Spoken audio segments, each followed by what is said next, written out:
الحمدللہ وحدہ والصلاة والسلام علی من لا نبی بعدہ اما بعد۔ میرے بھائیو، آج آپ کو ایک اللہ والے کا واقعہ سناؤں گا۔ اللہ پاک نے ایک شرابی کو کیسے اپنی محبت کی شراب پلا دی۔ حضرت بشر حافی رحمۃ اللہ علیہ یہ بہت زیادہ شراب پیا کرتے تھے، شراب کے عادی تھے۔ ایک دفعہ گلی سے گزر رہے تھے، دیکھا کہ ایک نالی میں کاغذ پڑا ہے جس کے اوپر اللہ لکھا ہوا ہے۔ وہ تڑپے، انہوں نے فوراً اس کاغذ کو اٹھایا، اس کو دھویا، خوشبو لگائی اور اونچی جگہ پر رکھ دیا کہ یہ میرے اللہ کا نام ہے، میرے محبوب کا نام ہے۔ اللہ کے نام کا اس نے ادب کیا۔ چلے گئے اپنے مے خانے میں شراب پینی شروع کر دی۔ اس وقت کے ایک بہت بڑے بزرگ تھے، ان کو خواب میں زیارت ہوئی۔ اللہ رب العزت نے کہا، جاؤ بشر حافی کے پاس، اسے خوشخبری دے دو کہ رب تعالیٰ نے اس کے سارے گناہ معاف کر دیے ہیں اور اس کو اپنے نیک بندوں کی فہرست میں شامل کر لیا ہے۔ وہ گئے، فوراً پوچھا بشر حافی کہاں ہیں، بتایا کہ فلاں جگہ ہیں۔ چلے گئے ان کے پاس، دیکھا کہ نشے میں ہے، شراب پی ہوئی ہے۔ تو باہر آئے، پاؤں میں جوتا نہیں تھا۔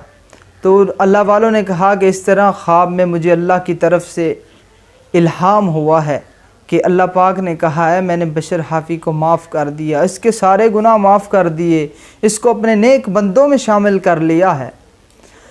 تو وہ رونے لگے، کہنے لگے آج میرے پاؤں میں جوتا نہیں ہے، میں ہمیشہ کبھی بھی جوتا نہیں پہنوں گا کہ اس حالت میں میرا رب مجھ سے راضی ہو گیا۔ اور پھر کیا ہوا کہ وہ ولیوں میں شمار کیے جاتے ہیں، اب اللہ کے ولی بن گئے۔ اسی طرح جنید بغدادی رحمۃ اللہ علیہ کا، یہ پہلوان تھے، ایک بادشاہ کے بہت بڑے پہلوان تھے۔ کیا ہوا، اللہ پاک نے ولایت عطا فرما دی، ایک چھوٹا سا کام کیا، ایک سید زادے کا اس نے ادب کیا اور ان کو اللہ رب العزت نے جنید پہلوان سے حضرت جنید بغدادی رحمۃ اللہ علیہ بنا دیا۔ اللہ پاک نے اپنی محبت کا جام پلا دیا۔ تو میرے بھائیوں، اللہ سے معافی مانگتے رہیں، اللہ سے توبہ کرتے رہیں، آنسو بہاتے رہیں، ایسے ہیلے کرتے رہیں۔ اللہ کی رحمت کسی وقت بھی آپ پر آ سکتی ہے، کسی وقت بھی رب تعالیٰ آپ کو اپنے نیک بندوں میں شامل فرما لیں گے۔ دیکھیں بشر حافی شراب پیا کرتے تھے، اللہ پاک نے اپنی محبت کا جام پلا دیا۔ جنید بغدادی پہلوان تھے، اللہ رب العزت نے ولیوں کی جماعت کا پہلوان بنا دیا۔ حضرت عمر رضی اللہ تعالی عنہ حضور صلی اللہ تلوار لے کر حضور علیہ السلام کو قتل کرنے کے ارادے سے نکلے تھے، اور اللہ پاک نے ایسی ہدایت دی کہ آج وہی عمر حضور علیہ السلام کے قدموں میں آرام فرما رہے ہیں۔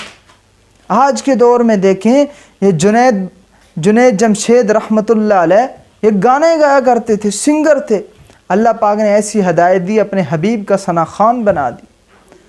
تو میرے بھائیوں، توبہ کریں، بار بار توبہ کریں، گناہ ہو جائے توبہ کریں، اللہ کے آگے آنسو بہائیں، ایسے ہیلے کریں، پھر دیکھیں اللہ کی رحمت کیسے آتی۔ اللہ پاک مجھے اور آپ کو، ہم سب کو توبہ کرنے والا بنائے۔ اللہ پاک ہم سب کو اپنے نیک بندوں میں شامل فرمائے۔ وما علینا